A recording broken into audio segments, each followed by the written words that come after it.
Hola! Tanghalian Dito na naman tayo sa kusina ni Karyang. Welcome to kusina ni Karyang. Tanghalian na, pero mag-umagahan pa lang kami.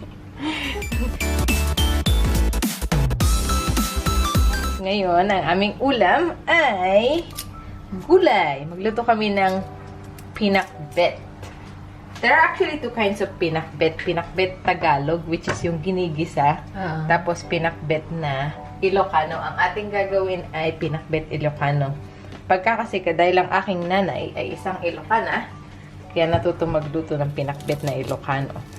At pagka pinakbet na Ilocano, sa amin kasi hindi ginigisa yun. So, basically, we're not going to use any oil para dito. Ay, so walang oil to? Oo, sa recipe nito walang oil. Water lang. Oo, lalagyan lang natin siya ng konting water. So, ang gagawin lang natin, pag ikakat lang natin yung mga gulay, pagkasama-samahin lang natin siya dun sa ating pan, lalagyan lang natin siya ng konting bagoong, boneless na bagoong, at konting seasoning. Yun lang. Okay, so let's start. Start tayo sa sibuyas. Ayan. Tapos, idiretso na natin siya sa pan. Tapos, next natin ang tomatoes. Tanggalin natin yan. Mas prefer ko talaga na maglagay ng yung hinog na tomatoes kapag sa pinakbet. Kasi, para mas labas na ang kanyang juices. Okay. Slice lang natin. Yan ang style ng Karyang. Yan na. Kusina ni Karyang. Ganyan ang style sa kusina ni Karyang. Bago. Okay.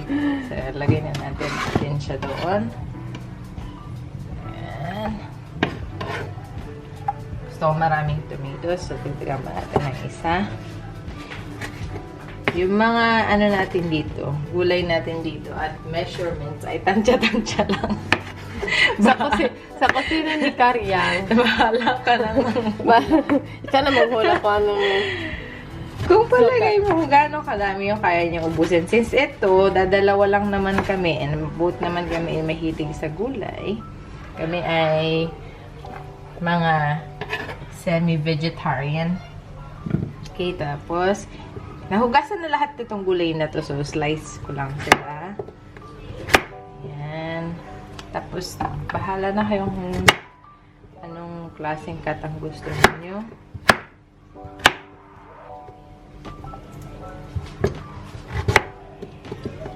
Ayan.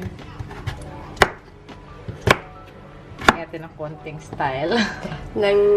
Dahil sa home quarantine, nagkaroon bigla ng Mga kung kusina. ano recipe. Tomorrow, guys, magluto tayo ng... Ano mo masarap lutuin tomorrow? Mag-try tayo ng fishball na tuna. Try natin. First time mo. Okay. Yan ba yung napanood mo sa YouTube? Yan, lagay natin yan. Tapos, actually, sa pinakbet, normally, ang mga gulay na ginagamit lang natin, kadalasan, okra, ampalaya, talong, sigarilyas, yung iba nilalagyan ng repolyo, gano'n, kalabasa. Kung ano-anong gulay lang, basta pinagsama-sama ang gulay. Pero basically, ang mga kadalasan na ginagamit ay yun. Ampalaya, talong, okra. Yan talaga ang basic. Pero like dito sa ating ginagawa sa kusina ni Karyang, kung ano-ano ang gulay, basta gulay, pwede na yan siya.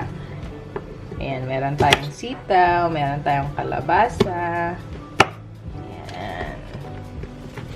Tapos, sunod natin ang okra. Actually, ayoko na hatiin yung okra kasi parang feeling ko mas madulas siya kapag nahahati. So, ang pinipili na lang ko na bilhin yung mga maliliit lang. So, ito lang parang pinaka-top ang ikakat. Ayan. Saan mo natutunan yan? Ito lang. Oo. Feeling ko lang. Mga matigas ng isa na to. Huwag natin siya isama. So, lagay na rin natin siya doon. So, ito, tanggalan lang natin sila ng tangkay.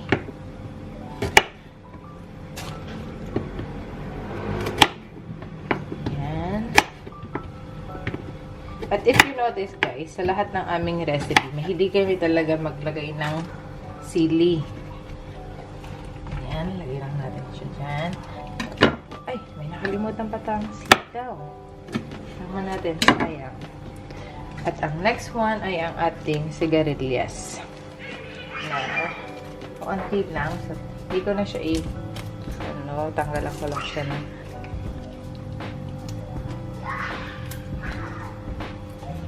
oops.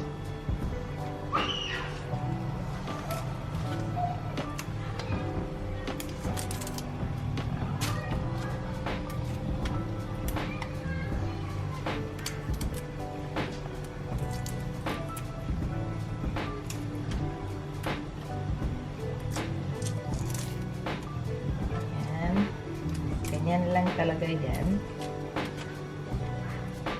Hindi siya perfect cut. At ang last natin ay ang ating ampalaya. So,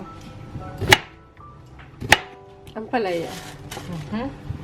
Pwede naman tayong gumamit ng yung ampalaya na malalaki. Pero parang mas prefer ko ang ganitong type ng ampalaya para sa pinakbet. Okay. At tatanggalan natin siya ng buto. Gamit tayo ng kutsara.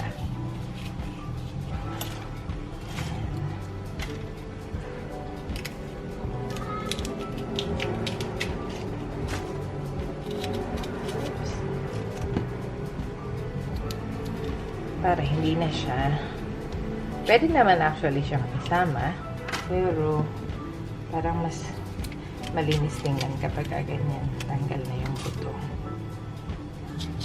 Ayan.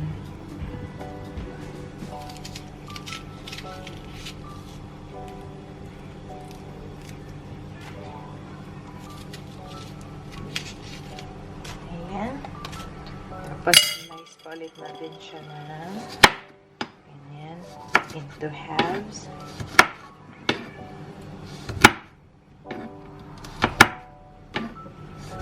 Yan na siya. Lagay na natin din doon. And then, don't forget ang ating sili. So, basically, ilalagay lang natin lahat ng ingredients dyan. Tapos papakaloin. Tapos, yes. I-boil. Lalagyan natin siya ng mga ganito karaming tubig. Mga, ayan, less than 3/4 ng glass. Actually, kung gusto mo na medyo may sabaw, pwede mong dagdagan. Tulad kami. Ayan naman na medyo may sabaw. Ayan. Tapos, lagyan natin siya ng boneless na bagoong. Lagyan ko muna siya ng mga 1 sandok. Ayan. Dagdagan ko pa konti.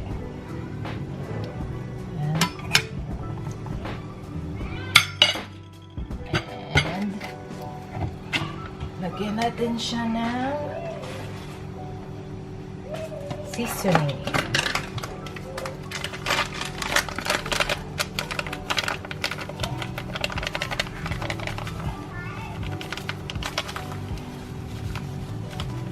Ayan.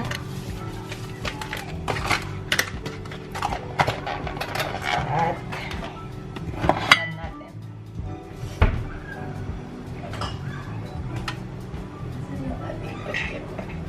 Ating takpan.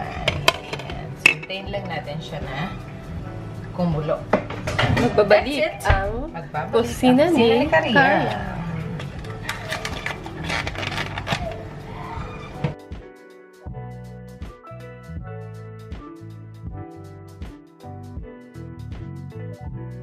Okay. Few minutes later. Tada! So, Welcome to kusina ni Carla. kumukulo na siya. I-turn lang natin ng konti. Most probably, malambot na yung mga gulay. Turn lang natin. Tapos, ayan. Just to make sure na even. Ayan, natin. Ayan, malambot na yung kalabasa. Ayan. Okay. Quarantine food. Yeah. Tapos, takpan ulit natin. Pakulang ba natin ng mga 5 minutes or so. Okay. Magbabalik ang kusina ni Karyang.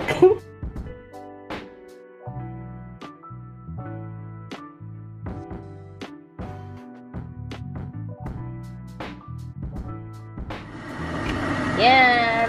Luto na siya. Off natin ang stove.